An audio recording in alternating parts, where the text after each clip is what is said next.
Hello everyone, मेरा नाम है शिराज और स्वागत है आपका किताबी गपशप में। आज मैं किसी किताब के बारे में बात नहीं करने वाला हूँ। आज मैं बात कर रहा हूँ एक कविता के बारे में, एक गुजराती कविता के बारे में। मैं यूपी से हूँ, पर मैं गुजराती कविता की बात फिर क्यों कर रहा हूँ, मुझे तो गुजराती आती भी नहीं है। उसके पीछे का रीज़न मैं आपको बताता हूँ। दरअसल मैंने कुछ वक्त पहले एक गुजराती मूवी देखी थी जिसका नाम था छेलो दिवस। काफ़ी फेमस मूवी है, आपने भी देखी हो शायद। तो उसमें एक कैरेक्टर ये कविता बोलता है। उठ कहया समम वाका अंगवाड़ा बुंडा बुतलुमा पशु ने पक्षियों पार छे।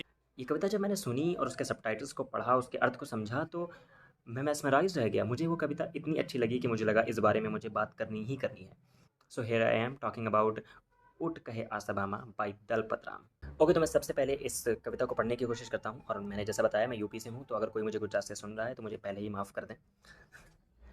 ऊट कहे आसभामा वाका अंगवाड़ा बूंदा भूतरणाना पक्षियों ने पशुओं अपार छे बकलानी डोकवाकी पोपटनी चांचवाकी कूतरानी पूछड़ीनो वाको विस्तार छे વરણની સૂંઢ વાકી વાગોના છે નખ વાકા ભેંસને તો શિરવાકા શિંગડાનો ભાર છે સાંભળે શિયાર બોલ્યો દાખે દલપત राम आने ना तो एक आपना 18 छे। ये बेहतरीन कविता लिखी है 19वीं सदी के एक महान गुजराती कवि दलपत राम जी ने। ओके, तो अब इस कविता के अर्थ की बात करते हैं। ऐसा कहा जाता है कि ऊँट जो है उसका कोई भी अंग सीधा नहीं होता। हर अंग में कहीं ना कहीं मोड़ है, तिरछा है, टेढ़ा मेढ़ा है वो। ठीक है। इस कविता में ऊँट कह रहा है कि इस दुनिया में जितने भी पशु पक्षी हैं उनमें कुछ ना कुछ कमी है, उनके शरीर में कुछ ना कुछ कहीं ना कहीं टेढ़ापन है। और वो क्या बोल रहा है? वो कहता है बकलानी डोक वाकी। बक जो है, बगुला जो है, उसकी डोक यानी गर्दन जो है वो तिरछी है, मुड़ी हुई है।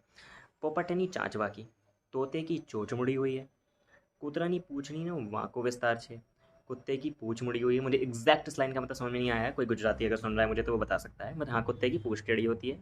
वर्णनी सूंडवा की, हाथी की सूंड तिरछी होती है। वगुना छे नखवा का, बाघ के नाखून जो होते हैं, नख नाखून, वो मुड़े हुए होते हैं। बैशन है तो शीरवा का शिंगड़ो, शिंगड़ों ने भार छे, I think, I don't know how to pronounce it, sorry.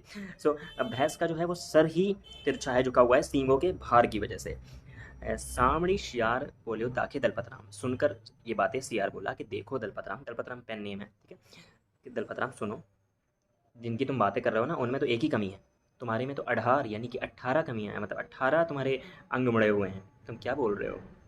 इस कविता के माध्यम से दलपत राम जी ने एक बहुत ही अच्छा संदेश दिया है। ऊँट यहाँ पर हमें यानी इंसानों को रिप्रेजेंट कर रहा है कि हम कैसे दूसरे लोगों में सिर्फ कमियां देखते हैं। जैसे यहाँ पर ऊँट जो है वो बाकी पशु पक्षियों को देख रहा है, तो उनमें क्या कोई अच्छाई नहीं है? ऑब्वियसली है।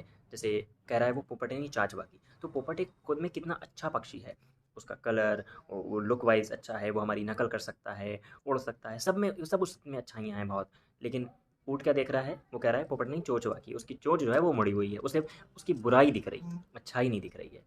और इसी में की एक बात इस्लाम में कहा जाता है, हज़रत अली ने कही थी कि जो इंसान दूसरे की सिर्फ बुराई देखता है वो एक उस मक्खी की मानंद है कि वो पूरे अच्छे जिस्म, अच्छे शरीर को छोड़कर सीधे ज़ख्म पर आकर बैठती है, सारी अच्छाई छोड़कर उससे सिर्फ बुराई दिखती है।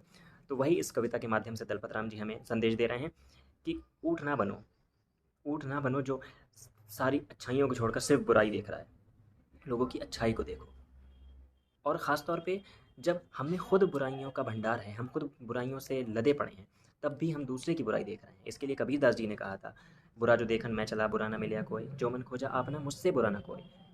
तो अपने आप को देखो, हमारे अंदर कितनी बुराइयाँ हैं, बट हम दूसरों की देखते हैं, जैसे ऊँट कर रहा है। तो अगर आप भी मेरी तरह एक नॉन गुजराती हैं और आपने ये पोएम कभी नहीं सुनी थी, कि ये कविता कभी नहीं पढ़ी थी, तो इसको पढ़िए, सुनिए, ख़ास तौर पे इसके अर्थ को समझिए और उसे अपने जीवन में लाने की कोशिश करिए। मैं मिलूँगा आपसे अगली वीडियो में किसी और किताब, कविता या कहानी के साथ। तब तक के लिए पढ़ते रहिए, खुश रहिए, एंड सब्सक्राइब टू किताबी गपशप फॉर मोर सच कंटेंट।